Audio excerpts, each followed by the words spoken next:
All right, guys, we are live. I'm just going to wait a few seconds to get some folks on. But as I do, guys, I just wanted to say this episode is going to be dedicated to Roger Reyes, mountain bike rider. He was part of the Easy Rider mountain bike group, and he passed on October 25th from a mountain bike incident that he didn't survive. But his name and his spirit was big in the mountain bike community. In fact, there was a couple of big groups, Transcend MTB, Trail Dogs, I think EVA for PTSD, got a couple hundred folks out there for a memorial ride and raised some money for flowers and to give to his memorial service, which is coming up on the 7th of this week. So just wanted to say that, guys. Let's ride safe and stay as strong as a community. Tonight, guys, I have a special guest, and I'll definitely let her introduce herself because she has a very dynamic background. Her name is Susie Murphy, and she is part of the San Diego Mountain Bike Association. She also is a member of the California Mountain Bike Coalition, and let's bring her on. Hey, Susie, how are you doing? I'm good. Mark, how are you? Doing great. Thank you so much for being on the show tonight. Thanks for having me. I think the timing is critical because there are so many new writers that are out there. Maybe we call them COVID writers, and whatever it is, it's okay because I'm one of those ones. I started in March, and I am loving the sport. It's challenging. You definitely work for what you get out of it. There is such a great camaraderie from mountain biker to mountain biker out on the trails, and it's just you and the trail. It's almost meditative, but when I see trails, it's important for me, at least, to learn, like, where did these trails come from? Who built these trails? What land are we on? And how does this whole thing work? There's tons of mountains here in California, but when you hit trail forks up, there's only a certain amount of trails that pop up. So wanted to bring you on the show to kind of talk about your association, but also kind of let us know, whether we're new mountain bikers or experienced mountain bikers, how we can all band together to make a trail, protect the trail, advocate for the trail, and that's where you come in. So Susie, why don't you go ahead and just introduce yourself to folks and tell them a little bit about your background with mountain biking. Yeah, for sure. Well, this is super exciting. Thank you so much again for having me. I live in Chula Vista. I've lived down here for 30 years. And that whole time, when we first moved in here, we started exploring for trails, and this was in the late 80s. So I've been riding bikes for 30 years, which is a little scary to say, but my husband was always a pretty avid cyclist and really got into mountain biking in the late 80s, and I just sort of tagged along. And I always like to ask people the question, what was your first mountain bike? It's always a good icebreaker. So yeah. I remember rolling out of Costco very proudly with like a brand that they had called Motive, Motiv. I still remember that bike. It was a piece of crap, but whatever. And gradually upgraded over the years through trucks and Gary Fisher's, and now I ride an Ibis Ripley, which is a divine piece of machinery. I love it. So right now, my paying gig is that I'm the full-time executive director of the San Diego Mountain Biking Association, which covers the entire county. We're a 501c3 nonprofit that's been around since 1994. And our mission is to improve trail access for mountain biking in San Diego. Being formed in 1994, which is way before my time. But we're actually one of the older mountain bike associations in the entire country. The oldest actually is something called Corba, which is in the greater LA area. They were one of the very first trail advocacy organizations strictly for mountain biking in the country. Wow. And their Corba stands for Concerned Off-Road Bicyclists Association. Oh, wow. And they still do amazing, amazing work with trails on the Angeles National Forest and other places. But that being said, so that's my paying gig that I do during the day. And then as a volunteer, I also sit on the board of the California Mountain Biking Coalition, of which this is the logo. Yeah, that was on our thumbnail. Yeah, so this is a new group that's formed as a 501c4. So that means basically the way I explain it to people is it's kind of a super PAC for mountain biking. Okay. So the goal of a C4 organization is that we can actually lobby and in Sacramento, hire a lobbyist, walk the halls of Sacramento, and really get into the nitty gritty of legislation that leads to more public access. Gotcha. All the So that's like politicking. a whole other level. Yeah. Yeah. But it's super exciting. And I also sit on the board of something called Sprott Kids San Diego, which is a group run by one of my board members on SDMBA that provides mountain bike programming for kids between like about 6 and 14. So before they would get into NICA, into high school racing, this is kind of the go-between for kids that are a little younger that want to get some mountain bike coaching. So I also sit on the board of Sprott Kids. Wow. So you have quite a bit of experience in the mountain bike world. And you're no foreigner to the podium as well, right? Well, it's been a while. I always say I'm semi-retired, but I've been semi-retired for some time. The only time I really get out is if the girls really hop me up and I do some kind of all women's like enduro or something like that up in Big Bear. Those are always a hoot. Mostly because they have shots of Fireball at the top of each run, and I'm like, getting braver by every climb. Yeah, exactly. But yeah, I raced for 10 years between about 19. Let's see, my kids are 27 and 24. But between about 1995 and then about 2005, I raced for 10 years. My husband did as well. Again, kind of followed him around. He raced for the community team for Cannondale. So when our kids were little, we were racing in Baja. There's a whole Baja Campeonato series that my husband did really well at. And racing down there, the trails are rough. I mean, beyond rough, pretty much just ridden in with a motorcycle. And then you arrive on a Saturday morning and they're like, there's the trail, go for it. It was just like, oh, really rough. Oh, it's like a critter trail. You're like, what? Yeah. What? And so when I came up, I started racing in Baja, and then I came up here and raced at Big Bear and other places. And it seemed so groomed and like raked off. And I'm like, oh, this is much better than Baja. Like, yeah.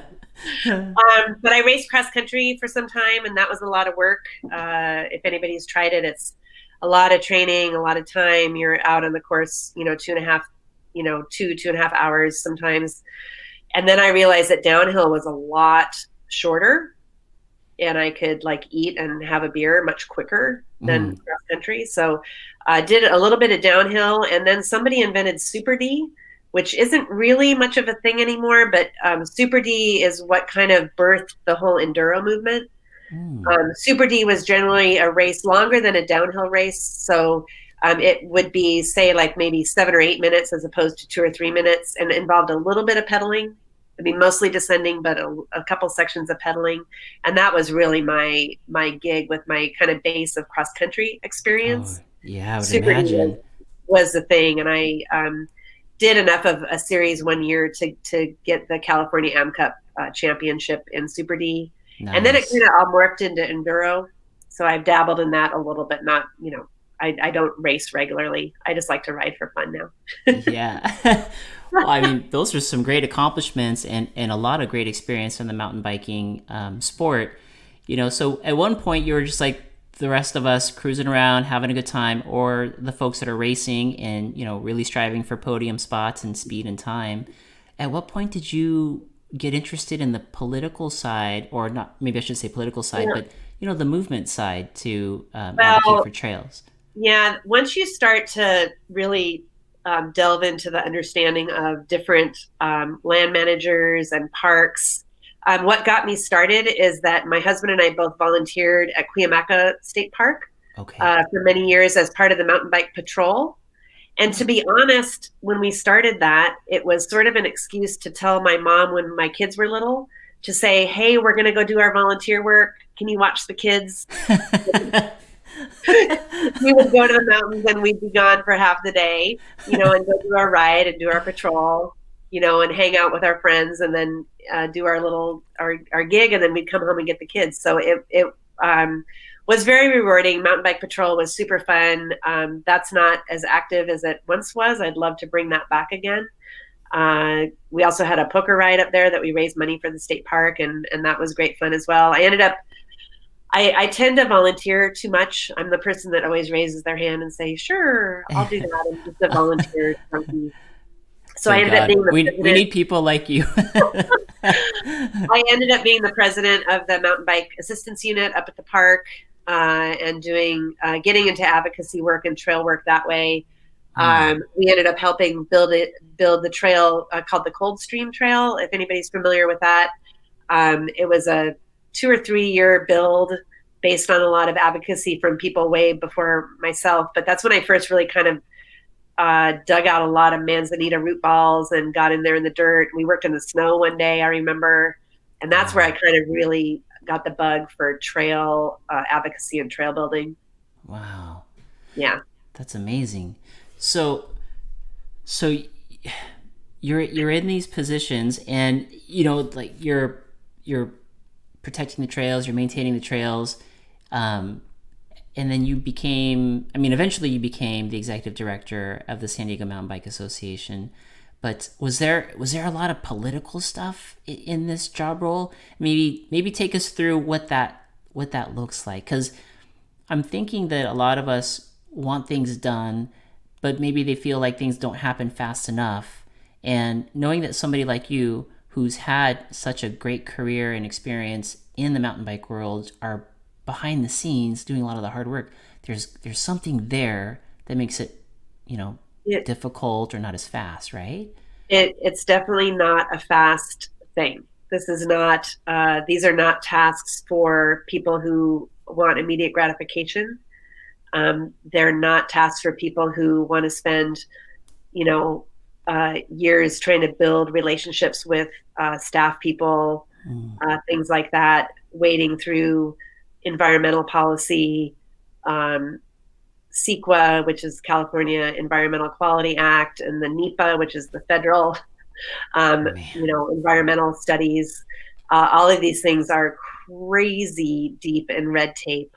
And so for a lot of people, it's not their cup of tea. Okay. It requires building relationships with the land managers, understanding what is federal land. So I'll speak to San Diego County. I know we probably have a lot of listeners that are up in Riverside, but it pertains as well. Southern California has a lot of similar landscapes. So you're dealing with federal agencies, which is U.S. Forest Service, U.S. Fish and Wildlife, BLM to some extent. We don't really have national parks that much, really at all in Southern California, that deal with trails, so that we don't have to deal with national parks. And then you have state, which is state parks, and then California Department of Fish and Wildlife, to name the two big ones. And then you have all the local jurisdictions. So you have, say, City of San Diego, the County of San Diego, City of Escondido, City of San Marcos, up in City of Marietta, City of Riverside, right? And all those various counties as well. So you do have to have a big flow chart of all the land managers and who manages what, because there's no point in trying to improve a trail or try to get new trail if you don't know who you're supposed to talk to. That makes sense. So, yeah. Yeah. So I use the hashtag very frequently of, hashtag know your land manager, because I'll have people spout off on social media and say, oh, the state people are doing this and that. And I'm like, well, but you're talking about Laguna, like that's Forest Service. And it's complicated. Like I get it. It's complicated. Yeah. It's complicated. But if we want to get anything done, we have to know who we're dealing with. Who the owner of the land is, or who's governing it. That's right? number one. Different set of rules, different relationships, different agendas. Absolutely. And they have missions too. So, some of them, recreation is not, for a lot of these agencies and jurisdictions, recreation is really not high on the list for some of them. Interesting. Wow. It's environment, it's conservation, fire management, and those things.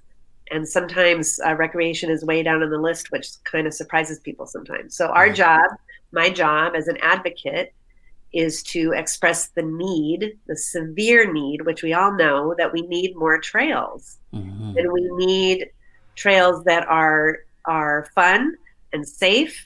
And at some point, we really want to work towards having mountain bike optimized trails. But it is a tough road to hoe sometimes. Yeah, man, it sounds like it. You know, just down there in San Diego area, I guess there was a trail. Well, first of all, the Sweetwater Park you guys got opened up, right? That was closed for a little while, so congratulations on that. Was Yeah, that a big undertaking? How did what was yeah. going So on the bike there? park, Sweetwater Bike Park opened in January. To much hoopla, we had over 1,000 people, many dignitaries at the grand opening. It was like I had so much fun that day. I felt like, when you have your wedding and you smile so hard that your cheeks hurt. Cheeks hurt. Like that Yeah. day, like that day, I was smiling so much. The kids were so happy that I felt like I needed to go home and just like, ice my cheeks because I Yeah. smiled so much. But the Sweetwater Bike Park is the jewel that we worked on with the county. I will say advocates way, way before me have worked on advocating for bike parks for over a decade. And it took that long to get a champion with Supervisor Greg Cox in District 1 to finally get Sweetwater Bike Park built in Bonita. It's fabulous if you haven't been there. It's open now. The new hours are 9:30 to 5 every day. It's terrific. I've practiced my jumping. I'm so much better at getting a little bit in the air, like a little, this much, this much. I'm Yeah. getting better, but it's a great place to practice. And there's more bike parks popping up all over. And I will make the point, we have spent time on the bike parks, but we in no way as an organization feel that bike parks are any substitute for a natural single track trail experience.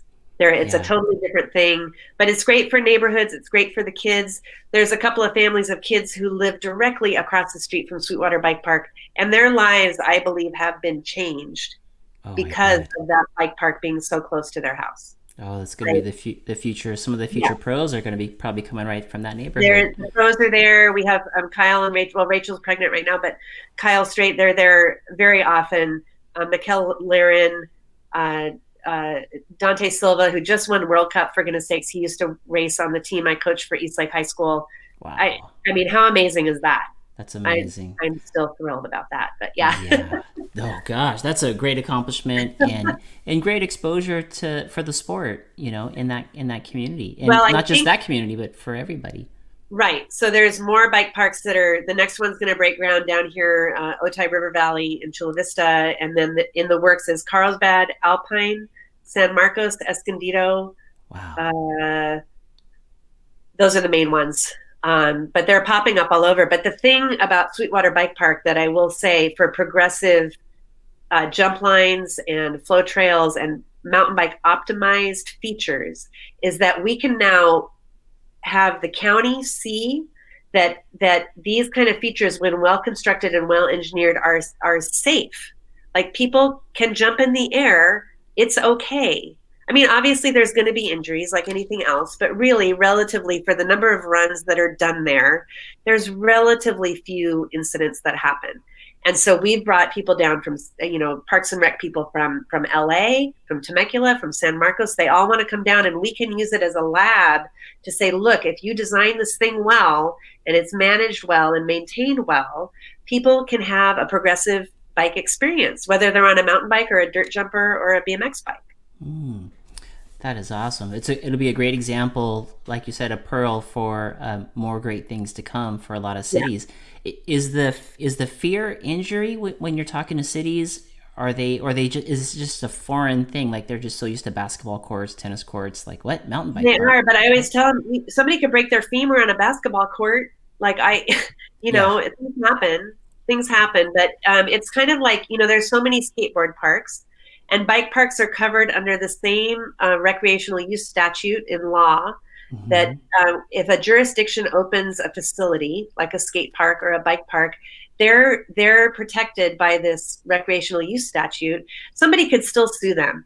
I mean, somebody can sue about anything, but Yeah. this statute really protects them as a jurisdiction. Where me, like as an organization, as a nonprofit, I would never be able to own enough insurance to buy enough insurance to open a SDMBA bike park, say, right? We would never be able to afford that because Wow. we would have to provide liability insurance, where a jurisdiction is protected by this use statute. Wow. That's crazy to think of all the different politics and, insurance and Yeah. that and immunity to it and suing. And it's like, I These just are, want to these pedal are around and the have a good time. These are the meetings and the documents that I get to go through that you guys pay me to go through, so you don't have to. So, Yeah, no, and we need people like you that are in positions to get things done. Speaking of getting things done, I know that some of the folks and folks, if you're out there watching and listening, this is definitely interactive. So if you guys want to post any questions in there, we'll see it in the live chat, and we can always talk about it. So feel free to post those up. I know that I was talking to some of the folks down in San Diego, and Susie, one of the things they were talking about is kind of a situation like we have at Greer, but it's out at Santee for you guys, right? It's some kind of trails. There's potential developer that wants to come in or maybe owns the yep. stuff. So can you kind of give us a So, little bit of a rundown on that location? yeah, I mean, again, in Southern California, this is a story that translates across Riverside, San Bernardino, LA, San Diego, as far as, the need for housing. Developers own these large plots of land, and they're having a struggle trying to bring these projects to fruition because a lot of them end up going to a vote, and the neighbors, there's all this NIMBY stuff and fire and traffic. Like, I understand, but our thing is we're not pro house or anti house. We're pro trail, Okay, right? great. And so there's been a lot of trail lost right here to my east, where I live in Chula Vista, trails we used to ride that are now covered by houses. People that live near Penasquitos, right? We used to have the whole trail system called intestines, for those of you that are really old. That was all trails, amazing trails, which are now all covered by houses. At that point, there was nobody to go to the developer as a trail advocate or as a recreation advocate to say, hey, if these houses are going to be built, like, wouldn't it be cool as an asset to your people that are buying your houses if there was a trail system, right, that led to the open space that's next to your development? Mm-hmm. So the development in Santee that you mentioned is called Finita Ranch. Finita Ranch, okay. It's been 20 years in the making. It has the same opponents who are shouting, from their side, fire danger, urban sprawl, suburban sprawl, too much traffic on the 52, all the arguments that you would envision. Is on that property has been a long-standing, unsanctioned system of trails that is highly valued by mountain bikers. Okay. So to make it as short a story as I can, the development was approved by the city council a month ago. Okay. Oh wow! So this is recent. In a positive vote. But now what's happening is that there is potential litigation, and there is a group in town that is gathering signatures, which it was an article in the paper the other day that it may be forced to a ballot vote. Okay. And so I'm not sure. It's really in flux right now. In the meantime, it's an area that people still enjoy if they have somebody to show them where it is. Mm-hmm. Yeah. And we talk regularly with the developer to see how we might help. And again, we're not pro-house or anti-house, but if there are going to be houses, we want quality trails. We don't want 12-foot wide, decomposed granite, peeler log pathways, baby stroller pathways. Yeah. That's okay up around the houses, right? If you want to walk your baby on a stroller and your dog and your chihuahua and whatever, that's fine. Yeah. But if there's surrounding trails that are single track, that are primitive, that are valued, in my opinion, having a housing development with a quality trail system next to it that people can hike and ride bikes, that's like a golf course. Absolutely. That's an amenity to the community that would be highly valued by people that buy those houses. I mean, back in the 70s, it was like, oh, we want to live on a golf course. Now I can show you multitudes of housing developments in Arizona and Colorado and Utah. Mm-hmm. And there's no golf courses, but there's amazing mountain bike trails right outside your door. Yeah, nothing like having that beautiful open space to really Yep. enrich the neighborhood. In fact, Warren G here has a comment: highly valued, Yeah. highly valued. Highly And valued. Yes. and then not to get off subject, but definitely want to put this one out there, and then definitely get back to what we're talking about here. But it says Jeff here says, will there be any upcoming trail repair days in the Black Mountain and PQ area? Any plans for new trails in those areas or any new areas? So the second part, any plans for new trails in those areas or any new areas? So in Black Mountain and PQ, yes, there are many trails in the plans in the future. And actually on our SDMBA YouTube channel, earlier, a few months ago, we did a series of 3 sort of Zoom podcasts. We're not as sophisticated as you, Mark, but anyway, we did these Zoom podcasts. And the last one, part 3, we talked about the future development of trails in the Black Mountain area. So if people want to look at that, they can. And we have some maps and things on there. So yes, there are plans. Now, here's the funny thing about COVID and volunteer work. So we've worked over the late spring and the summer with our land managers to see how can we get back to work, right? We do most of our work in the wintertime when the weather is cooler and we hopefully have some rain, which I think is coming this weekend. Yes. Yes. Saturday, Sunday, cross fingers. Because trying to work in the summer, number one, we don't want to kill our volunteers because you saw how hot it was this summer. Horrible. Plus, you can't do trail work when the ground is dry. If you try to do tread work, it's just going to blow away. Nothing sticks. You can't compact everything. If anybody's trying to do trail work in the summer in Southern California, we can have a chat. Dry, dusty treadmills. Horrible. You know how hard it is. Even if you took a pick to the ground, you can hardly make a dent in it. So to answer Jeff's question, Black Mountain and PQ are both managed by City of San Diego.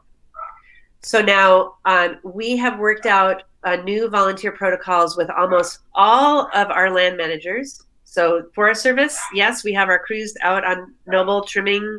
They've been out since June, right? U.S. Forest Service was the first one. We worked with the county on new protocols for groups of 10 people or less using, don't share tools, hand sanitizer, mat, all the things I don't need to get into. Pretty much City of Escondido, Daly Ranch, La Costa, Center for Natural Lands Management. Other people have all gone with the county. I'm like, here's what we're doing with the county. Do you guys like this? Is this cool with you? Yeah, follow. And they've all said, yep, same thing. We're all good with 10 people or less for right now and follow all the protocols. Awesome. So we're getting some dates on the calendar internally right now, and we'll have those out soon. And awesome. Guess who the only holdout is, Jeff? City of San Diego.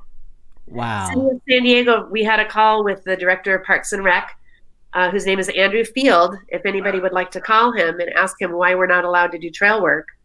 And I asked him, we gave him the county protocols, and I said, is there a reason that the City of San Diego is holding themselves to a higher standard for some reason than the county or the state? And he didn't really have an answer for me, but we're continuing to push him, because when I talk about the City of San Diego, that's not only Black Mountain and PQ, that's Tri-Canyon area, so Rose Canyon, Marion Bear, San Clemente Canyon, all of Mission Trails, and other places. So, I mean, that's a lot of our areas that we work in, and I don't think it's acceptable that they have all of a sudden decided to not follow the county guidelines. Yeah, it makes you wonder how aware he is of the movement. He's probably thinking, maybe I'll check my email to see, did the state really? Right? The county really? Right. Warren G says, he said highly valued, but he said, I just moved here. So talking about that neighborhood with the trails. Understand, Warren, that that area of Fanita has some champions who have forged the trails in that area, and I know this conversation goes around about Greer as well. Don't go out doing any modifications without understanding who the OGs are. Like, you need to understand who the people are that have done this for years. The native folks, and maybe Warren can he'll be out there. We'll run into those folks. It's generally pretty and I am not help when they're having days. I'm not a mystery on social media, so if anybody wants to message me on wherever, just get a hold of me. Yeah. Yeah. And Warren also says that he'll give that guy a call for the city. So that'll help. I mean, just a share of voice, you know? Yeah, Um, let's see, there you go. NTY72. Here we go. This is the person. So Here's the contact person. this person, write them, call them, and let them know that the state and the county say it's good to go. So just need Yeah, the city to and just say, oh, you're yeah, say you're a willing volunteer, and San Diego Mountain Biking Association is standing by with work already prioritized, and we just need to get back to work. there you Yeah. go. There you go. Oh, this is good. Make an impact. I love it.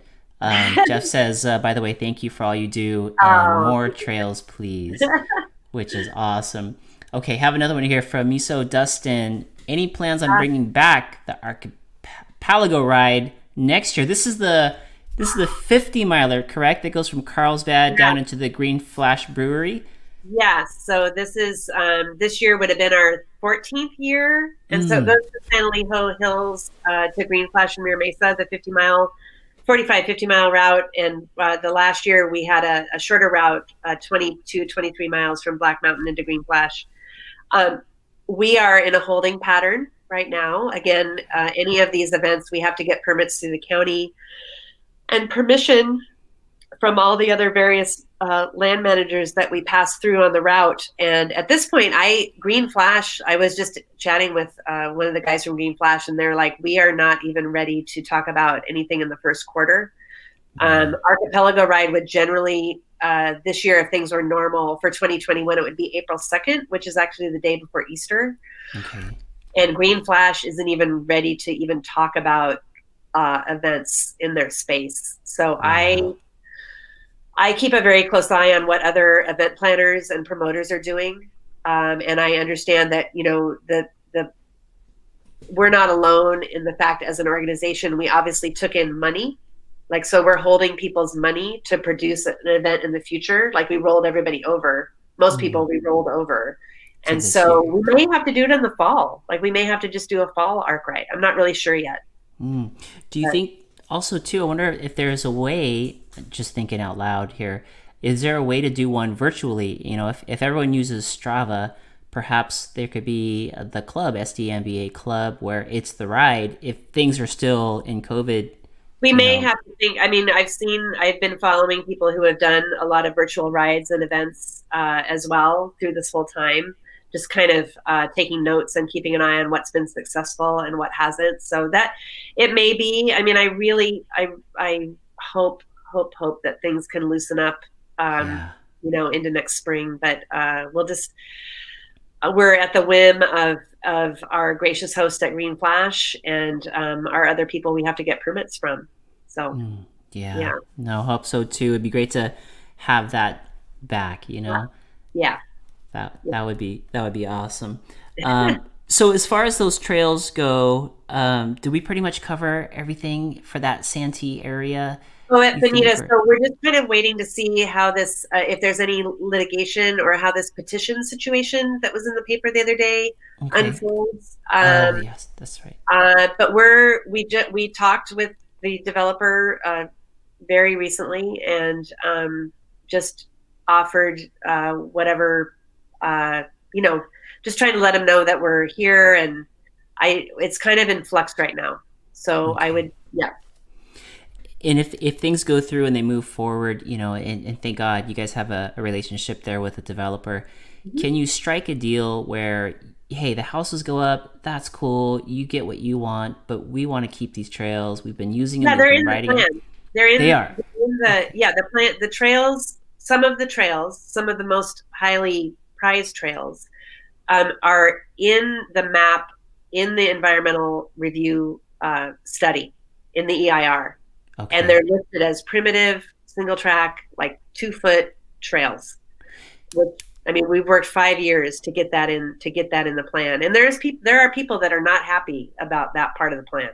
Okay. We have opponents who are not happy Not about on the not on the mountain bike side, but on the developing side, maybe, on or the conservation environmental side. oh, Got it. Okay. Wow. So many pieces that are, you think it's a two-person fight, and then all of a sudden, who's that? Oh, Someone else jumps in. never a two-person fight. Yeah. Now, could when things are in the, you said it's the IER, or when The they're EIR, the environmental review. when they make it into the ER, is that as good as their word? I mean, they can't. It's pretty solid unless somebody tries to an environmental group or a conservation group might try to fight part of it or protest part of it. But it's already gone through. It's already gone through a public comment period. Okay. So we're pretty far along. I'm not an expert at how all this litigation might work or what the fallout might be. Okay. Not But a as lawyer. far but as far as the agreement between the mountain biking association and the builder, they can't do a bait and switch at the end and build over the trails or kind of do No, anything like that. I would hope not. No. Okay. Okay. Yeah. It sounds like it's so official at that point that if they did something like that, Here's what I'll say is that the ground is not going to break there anytime soon, and I'll just leave it at that. Okay. Very good. There you go, guys, down there in San Diego. Enjoy. Don't tell them I said that, but the ground's not going to break anytime soon. Yeah, this is all alleged anyways, by the way, you guys. Things can change. As we all know, things change fast, but that's really good to hear. Now, hey, let's talk about COVID real quick, since we were just talking about that and how it's slowing things down. COVID created a ton of new mountain bikers and a ton of new hikers, a lot of trail lovers. So, as you know, when you go out there, you see a little bit of everything now, and people who maybe have never been in a trail in their life are out there enjoying it. And I think it's awesome. But let's talk a little bit about trail etiquette, because if you don't know if it's an uphill, downhill, like who do you yield to? The horse, the hiker, the biker? What give us a rundown on trail etiquette. And I'm sorry, guys, if this is really basic. This is just something I want to get out for a lot of the new folks that are coming out of the woodwork. Yeah, so I'll say as long as mountain biking's been around, which is about 30 years, about that long has also been debates over trail etiquette and what are the best practices. Groups like Corba in LA and IMBA, which was a spinoff of Corba. So IMBA is the International Mountain Bicycling Association. So they're like kind of a national group that does advocacy work at a very high level with federal government and others. But they have, the triangle that everybody sees. I don't know if I have one here. Anyway, the triangle with the horseback rider and the hiker and the biker. I've seen that on the signs. All those arrows that are pointing all different directions. It means that the biker is like the low person on the totem pole, okay. And the cyclist needs to yield to everybody else. Technically, is what the triangle is. Okay. Now, the triangle is a fairly rigid sort of structure, and there's a lot more nuance to trail etiquette in my mind than the triangle. So I think that when we try to develop signage with different agencies, like, we did one, let me see if I can hold this down real quick. Like, we've done work with the county and the city. I don't know if you can see this. Like, this is a little more broad. Like, it's kind of like share and be aware, be alert, be courteous, be a steward. Gotcha. Right? Yeah. So it's got the triangle. It's got the triangle right here. There's the triangle. Right? I see it. Yep. But this is a little more broad. And I like be alert and be courteous and be a steward. So basic things like, be nice and say hi. Mm-hmm. Like, don't ride by somebody and just blow by them and don't, Yeah. Try to anticipate things. Like, don't come around blind corners. Like, always expect somebody's may be there. Mm-hmm. Don't scare people. Horses are very unpredictable. Mm-hmm. I mean, there's a lot of trails in San Diego where there's horses, but you kind of have to know the places where they're going to be. Like, Cuyamaca can have a lot of Cuyamaca State Park can have a lot of horses. Laguna sometimes. I don't see a lot up there. In Penasquitos, sometimes you see horses. Hodges, not like Lake Hodges, not so much. You're not going to see horses at Greer. Even riding up in Big Bear in different areas. Like, horses are, I would say we run across them so infrequently, or at least I do where I ride, that when we do see them, like, just stop and let the rider tell you. The rider of the horse should be the person to say, hey, can you guys stop or stand over here while we go by? Like, they should be in charge. Okay. Granted, you might run across a horse person who doesn't understand that, but their horses should be trail ready and aware, and they need to be aware as well. But I think the most problems of social conflict on a trail come when people are surprised, right? So if you can anticipate and think ahead and don't bomb around blind corners, I think that would alleviate a lot of things. Yeah. Good. But other trail etiquette, I see lots of debate about who yields people going uphill or people going downhill. Yeah, that's a good one for the single track both ways. Yeah, this seems to be a big bone of contention. The 30-year-old, best practice is that riders going uphill have the right of way. Okay. E-bikes kind of, I don't want to get on e-bikes tonight at all, but that kind of throws a different wrench in it. But, if I'm climbing a hill, like, I don't, and I'm, think I'm going to make it up, whatever I'm trying to make it, like, I don't want to stop for somebody coming down. I know there's a lot of people that have long discussions about physics and momentum and all of this stuff, but it's a lot easier to stop coming downhill. Depends on the area, depends on the area. But for me, really, not to be vulgar, but just be nice and say hi, and don't be an a-hole. Yeah, really. No, it makes sense. I mean, you got trail runners, hikers. I mean, we all know the folks with the horses generally have the cashish, so, and they may even be the landowners for all we know. So it's always good to have them on your side. That's right. For sure. What's up, Obi-Wan? Tony, how are you, buddy? Good to see you. Thank you for being on here. Are there really wild donkeys at Hilda Crooks? It sounds like, yeah. Wow. Wild ones. Yeah, but trail etiquette is super important. I think that you kind of know it takes, if a hiker's out and they have one negative experience with a mountain biker, they're going to say every mountain biker is bad.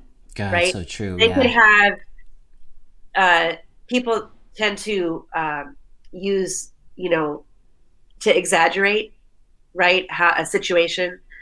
And they could have 10 positive interactions of passing somebody saying, hey, have a great day, have a great hike. And then they have one bad interaction, and then all the mountain bikers are bad. All of them. Wow. And it takes a long time to get rid of that negative story in their head. Yeah. So the more that we can have positive interactions with everybody on every trail, as much as we can, the better. Yeah, no, so true. And who knows who these people are? They might be the people that we need, the gatekeepers that are holding the key to if a new trail exists or doesn't. I get a lot of complaints in my inbox, or I get a lot of emails from rangers who tell me that they had a really bad complaint from somebody about a mountain biker. And there's not, I tell them it's not just because do the job I do. I don't know every mountain biker in San Diego. There's like 50,000 estimated mountain bikers in San Diego. I don't know them all. Wow. I know a lot of them.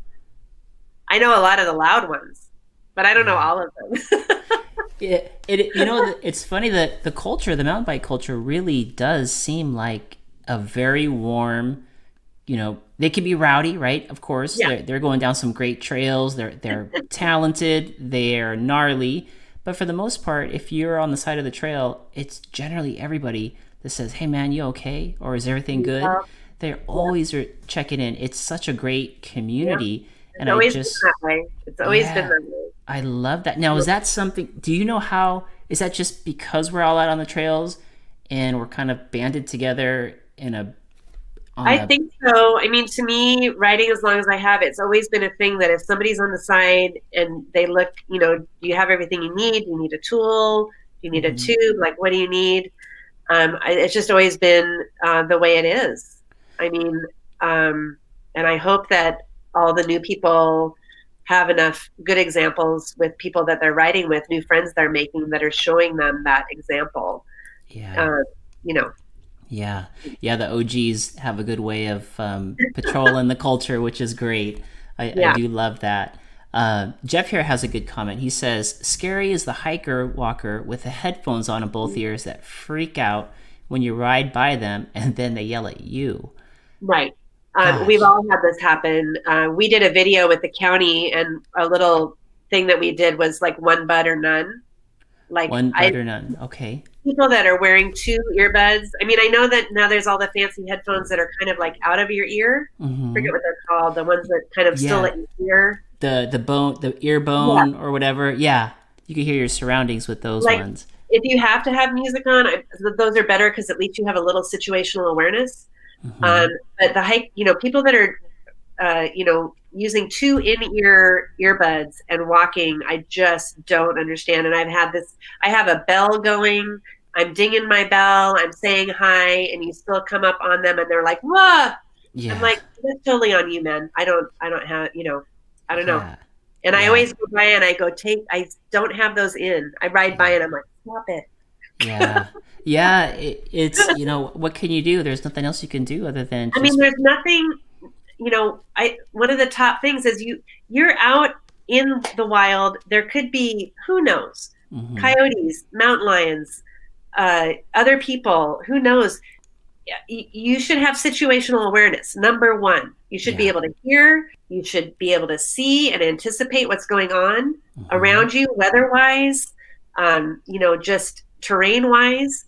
There's no reason for the earbuds. Yeah, you never know what's out there. Mountain lions, rattlesnakes. You want to be able to hear that stuff so you can be like, I got the warning. Sounds good to me. They have a rattle for a reason. Yeah, exactly. They're trying to warn you. Exactly. Look at this. MYT72, nice McGill deck you have in the background. He has a shop in Encinitas. I know. I love that place. You can still get the old school decks like that at that shop. The place is awesome. Obi-Wan Toady is asking, hey, what's the best MTB movie to get me pumped before a ride? Do you have one, Susie? I have one if you need one. That one that came out from Anthill Films, that Ritual. Okay. Is that what it's called? Oh my God, I love that one. Is it called Ritual? I have to look it up real quick. I love that. And I would say while she's looking that up, I love watching T-Rex and the Reckless Riders. Those guys are legit. Those guys send it. If you get a chance, Obi-Wan Toady, check those guys out. Those that'll get you pumped up. Jeff says to the comment about the hikers that blow up on you when they've got both earphones in. He says yes, exactly. Yep. Yeah. What about was it Rome? MYT72 says, is it Rome? No, it's Ritual. I think it's Anthill Films. It came out. We had a screening of it at up in Encinitas at the La Paloma. Oh, sweet. Love that little place. Yeah, it was really good. Yeah. Anyway, there's so many good ones. I was trying to think of, oh gosh, there's another guy on YouTube. I'll try to think of his name. He came to the first year that we had our Mount Laguna Trail Fest. He came and did a couple videos. He did one at Black Mountain, and then when he was up in the mountains, they did a video on Noble Canyon. Are they San Diego riders? No, they're from somewhere else. Okay.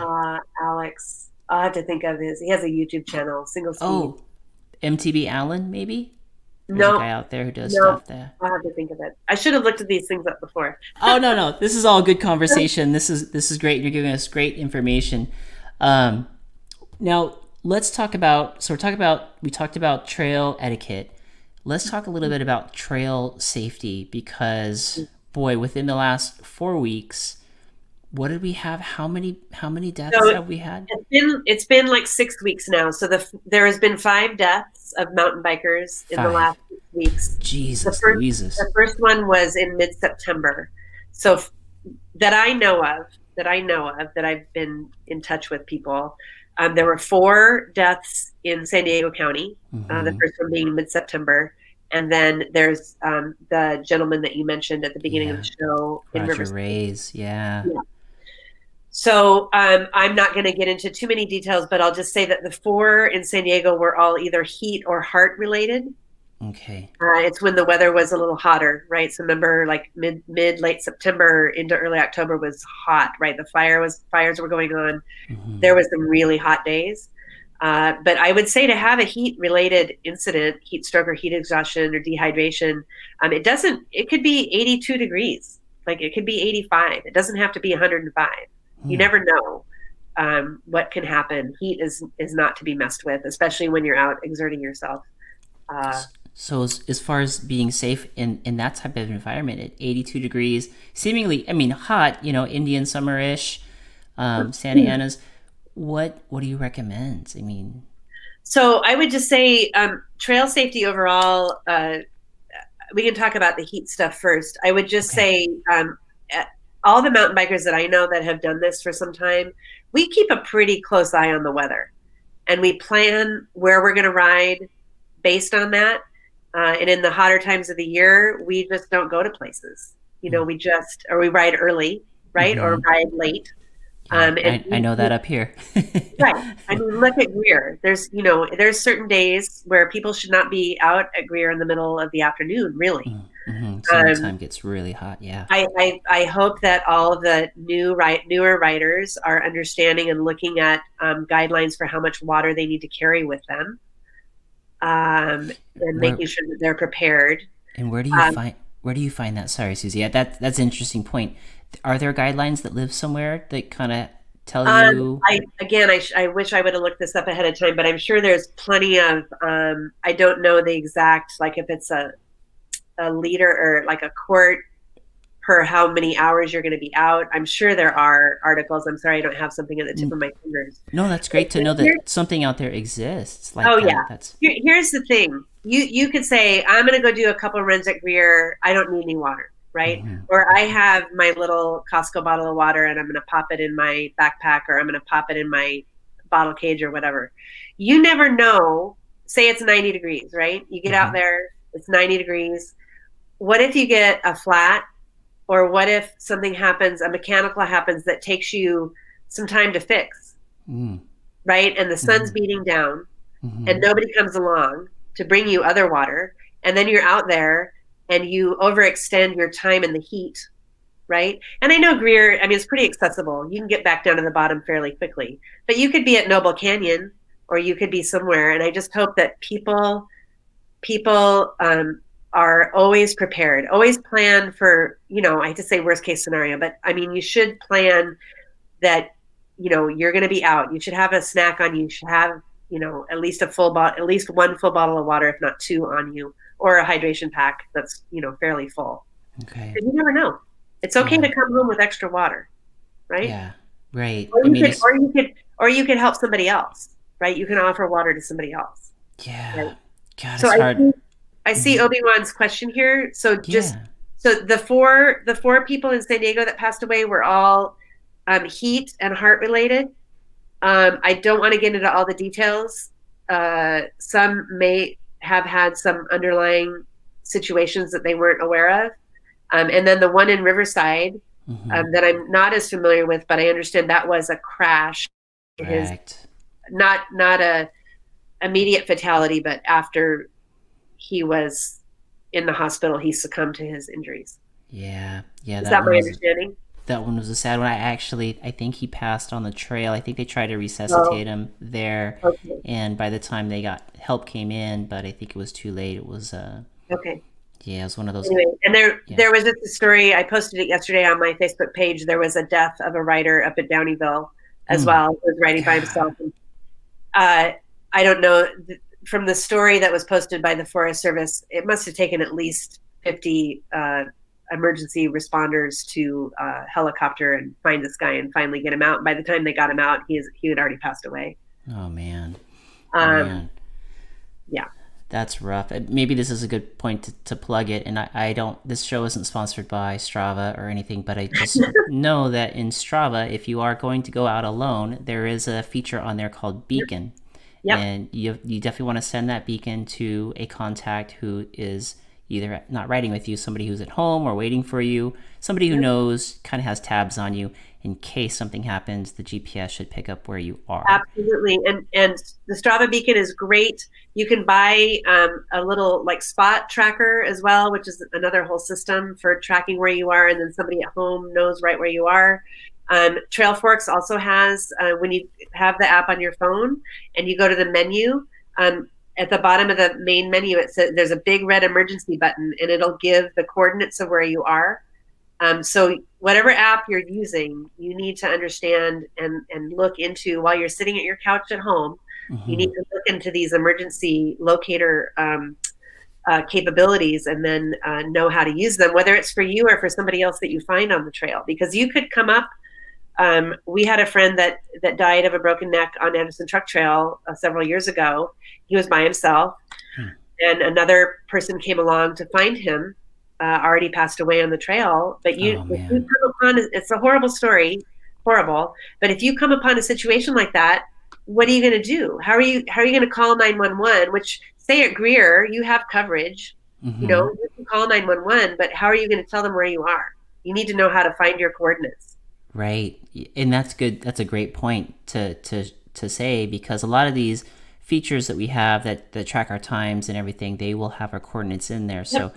I had no idea Trail Forks had that in there, so that's really good to know. Yeah, and then as far as other first aid, I mean, I'm an old Girl Scout, a very old Girl Scout, and I've taken first aid and CPR more times than I probably want to remember. But if and I know we have a lot of riders that are ex-military or maybe law enforcement, so they are hopefully up to date on these things. But other people, if you haven't taken they have it all online now, basic CPR and first aid through the Red Cross. I think it's like $35, a couple of hours of your time, like at least to be aware what you should carry in your pack. And if you want to take it to another level, a goal of mine and soon is to take wilderness first aid. There's a group called NOLS, NOLS, that offers wilderness first aid. It's like a 2-day class. It's a whole other level of how to deal with backcountry injuries and incidents and heat incidents and hypothermia. But it's a whole other level, all about, if you're a skier or a rock climber or a mountain biker or a backpacker, like how to deal with those kind of situations. So those classes are available as well. Mm-hmm. But the more people we have out on the trail that are trained to any extent to help other people and to have yourself be prepared, I think is important. Yeah. And I know, a lot of people ride by themselves, right? Which is okay. But if you do that, make sure that somebody at home knows where you are and when you should be home, right? And then it's not a bad idea to have a little card in your pack, if you ride with a hydration pack or something. And I know this is horrible. It seems horrible to say, but should have, your information on it, contact information, and any medical things you might have going on, and just to have that in your pack. Because if somebody comes upon you and they have to call the EMTs, they're going to go through your pack and see if there's any information there. So yeah, God, that's a good point. Kind of serious stuff to talk about, but it's very important. And I'm pretty distraught over the recent fatalities. And I've always prided myself with land managers saying, oh, it's always the hikers that have to get helicoptered off of Mount Woodson or Cowles or Iron Mountain. It's always the hikers. They're the ones that aren't prepared. But now, and I've always said, oh, mountain bikers they carry the right things. They're riding together. They take care of each other. They're self-sufficient. But now, I don't know. I'm worried about, people not being prepared. Yeah. And with so many of us, and so many of us that are new, we may not even realize things that we need to carry. Yeah. And the unpredictable could happen, like you said, and before you know it, you're out of water and you're out in the middle of nowhere. Yeah. It's the mom in me. It's the mom and the old Girl Scout in me. I just want everybody to be okay. Yeah. It's funny though. It definitely weighs heavily. When I learned about Roger Reyes, I didn't know him personally, but just knowing that it's somebody that's like yourself, enjoys the great outdoors, has a passion for mountain biking, and was, cut short there on doing something that they love. So anyway, I don't want to be Debbie Downer, but anyway. Yeah. No, no, Here. no. Mark Plot here has one, and I think we may have covered it a little bit, but love the one-way trails in PQ. Mm. How do they get implemented, and will there be more? Great That was question. so Tunnel 4 and Bowtie and so on. Those got signed late spring, kind of in the middle of the shutdown, sort of. It had been the Rangers at the city had talked about trying that for a long time, and I think they figured as long as everything else was kind of like, you know, uh, different and unusual in 2020, they figured they would go ahead and try it as a trial. Okay. There's been obviously a lot of discussion about it. Some people really like it, some people don't. It's a little, I probably would have suggestions about it going forward. But we need to probably, now that it's been several months about it, we probably should need to get with Ranger Gina at Penasquitos and kind of see what she's hearing from people. Because like Okay. I hear one side of it, but what she's hearing as a land manager might be a little different. So we kind of need to compare notes and see if it's successful. Like I think I wish Tunnel 4 was truly downhill because hikers can still come up. And to me, that's what's the point? Like if it's going to be downhill, like it should be downhill for everybody. Um, Mm. so it's got its issues. I think it's a great experiment. I mean, I ride in plenty of other places. We just got back from Sedona and Moab and Park City, and there's Ooh, plenty of stuff beautiful. that's one way. Yeah. It's just the problem in San Diego is that everything's multi-use, right? So most things are equestrian hikers and horses, or equestrians, hikers, and mountain bikers. So it's hard to negotiate all of those groups for one-way trails. But it's a good experiment. I'm happy that they're trying. Yeah, no, that's great. That's great that they're trying and they're open to it, and that they're Yeah, writers that love it. So yeah, that's good feedback and good to know all around. yeah. Looks like there's a question here. Hey, Mark Hill, this is Justin off Jeff's phone. My question: why zigzag up only? Come on, is Zigzag. What does he mean by zigzag? I'm Like switchbacks I'm in PQ? Is that what I'm he means? thinking he's referring to switchbacks. Yeah, Justin, let us know, Justin, if that is what you mean for that. But I'm assuming he's talking about switchbacks. But Yeah. yeah, I mean, I is mean, that it's just an easier way to get up versus obviously a yeah, straight line up is always hard, right? So right. It makes a loop. I mean, I think the thought was that Tunnel gotcha. 4 is super fun down, although it's a great climb too. I don't mind climbing Tunnel 4, but we had to make a loop somehow, right? So a decision had to be made. Mm, It could be made the other way, like if you went up Tunnel 4 and down switchbacks. No matter what decision the ranger makes, like somebody's always going to be like, "You should have done it the other way," right? So it's yeah, kind of, that's what they decided to try. gotcha. Yeah, and that was exactly he was referring to, it was the I'm glad switchbacks. I could interpret zigzag. Yeah, no, that's what we thought he was talking about, but just wanted to make sure. Obi-Wan Tony says, real quick, love the intro on your newest video, super clean. Thank you, buddy. Appreciate it. I just released a video today. It was called Escaping the Stress, and it was all about, the elections and the fires and the pandemic and the finances and job loss.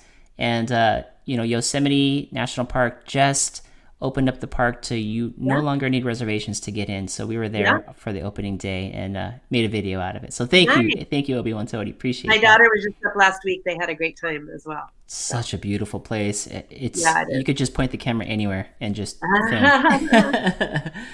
um, um, yes. So I was just going to say, I'm not sure how much time we have left, but we've covered a lot of ground.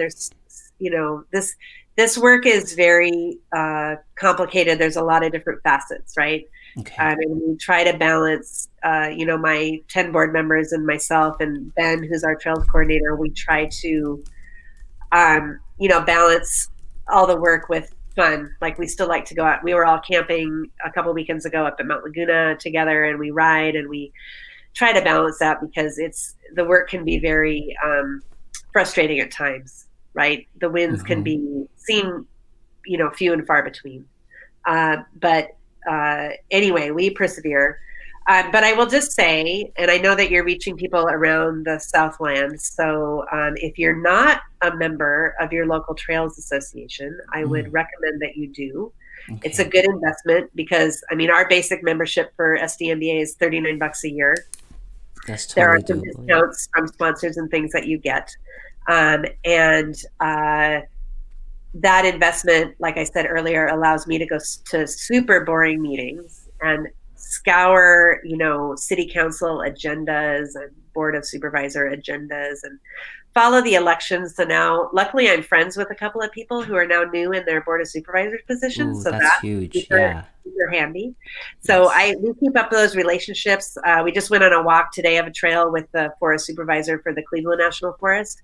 So we have those relationships, and by having a paid staff person, I could go to a random meeting or a Zoom call at like 9:30 on a Tuesday when you guys are all working, right? Mm-hmm. Mm-hmm.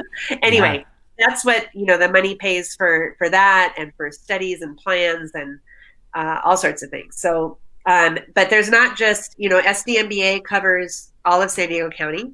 And then Okay. for those of you that live in Riverside, there's the Inland Valley Mountain Bike Association, and they're the ones that have really been working with the county and the developer and other people on Greer. Mm, And yeah. we've supported that effort. Holly Cass is a badass downhiller and their president. And she needs support. She needs board members. She needs volunteers. She needs people to help her talk to the city and the county. So look them up, become a member. If you live further north, there's Share is the Orange County mountain bike advocacy group. And then Corba is Greater LA. Okay. Concerned Off-Road Bicyclists Association. There's also the Mount Wilson Mountain Bike Association. If any of you have ridden up at Mount Wilson, it's awesome. They've been really impacted by the fires, so they're going to have a lot of restoration work to recover from the fires. But they're an awesome group as well. And then for those of you that travel all around, like I belong to Mountain Bikers of Santa Cruz, which is an awesome organization. If you've ridden the flow trails at the Slockwell Demonstration Forest, I belong to the association up in Bellingham, the Whatcom County Mountain Bike Association. I belong to the group in Sedona. I belong to Wow. the group in Park City.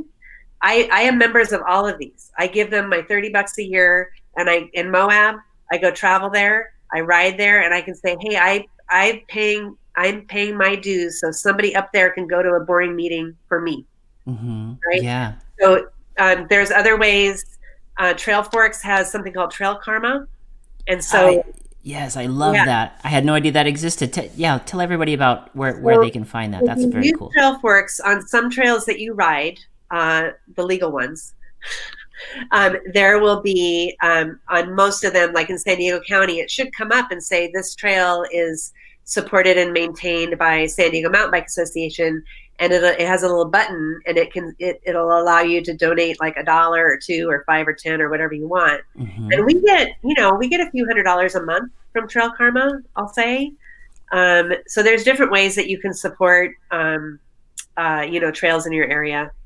Like at Sweetwater Bike Park, if you come down, we have a donation station, which is like a parking meter that's there Okay. all the time, and you can put coins or a card in there and donate $1 or $5 or whatever. And so I would just say, if you're not involved in the group where you live, at least throw some money at them. That'd be awesome. Yeah, that makes sense. I mean, it sounds like the organized groups that are the associations in the areas that you live, those are the folks that are going into the city to make sure trails are protected, make sure Yep. that trails are developed, make sure that trails are Oh, maintained. yeah, and I didn't mention like Big Bear. So Sky Park, obviously, we all love Sky Park. Bill Johnson has done an amazing job there. Invested tens of millions of dollars. It's my happy place. Like I adore it. I'm happy to buy my annual pass. Take my money. I don't care. Take my money. Now the other places that you ride, Snow Valley, obviously you're paying. Snow Summit, you're paying. Rim Nordic, and so on. They're all special permit holders with the Forest Service, right? And they Okay. work very closely with the Big Bear Trails Foundation. So that's Okay. another organization that I belong to. They're awesome as well, and they're responsible for the Skyline Trail, for the Adopt a Trail program, for the trails over on the north side of the lake. So all of these organizations are doing terrific work for all of us. Jeff has a good question. Yes, So, I think that's where we were going. yeah. So So we, so Canyon actually, yeah. right, is partnering up with you guys, Canyon Bikes, you guys, and I don't want to steal the thunder, so this is a great segue. Go ahead, Susie, talk about this because I So, actually put in my $20 for oh, for a thank ticket. you. Thank you so much. So we have 2 days left. Donations for this, it's called Make a Click, Take Your Pick campaign with Canyon Bikes. Your donation gets you a chance to win $4,000 to any Canyon bike you want. So you could get a gravel bike, you could get a downhill bike, you can get a, enduro bike, whatever, road bike, not really, but an e-bike, whatever. You can get whatever you want that's up to $4,000. And so the donations end at 6 o'clock this Friday. You can go to any of our Facebook cover page has the link there. Our website has the page on the cover. For $10, you get one chance, and for $20, you get 3 chances. Mm-hmm. Or this is a super special secret offer. Are you ready? Ready. If you join or renew with SDMBA by Friday at 6 o'clock, you get an entry to the Canyon drawing, but you also get an entry to win an XTR group set valued at $2,200. Ooh. Right? So this next 2 days is like double bonus, and we'll pull the winner for the Shimano group set on January 1st. Okay. So that anybody that joins between now and the end of the year gets in for the Shimano group set. That is, and it's just, is it sdmba.org? Yes. sdmba.com. Yeah. So yeah, so support the association, guys. Some great giveaways. Canyon putting up $4,000 for you guys to win a bike. Yeah. And you guys are extremely strong down there. Your association is very strong. You guys are really in there, which is amazing. Hearing about all these trails and what you guys are doing is awesome. Now, one of the goals you guys had, which is it's part of the Canyon fundraiser, but you guys blew through the first goal, right? We did. And now this is a stretch goal. And I saw when I donated tonight, I mean, we're literally right there.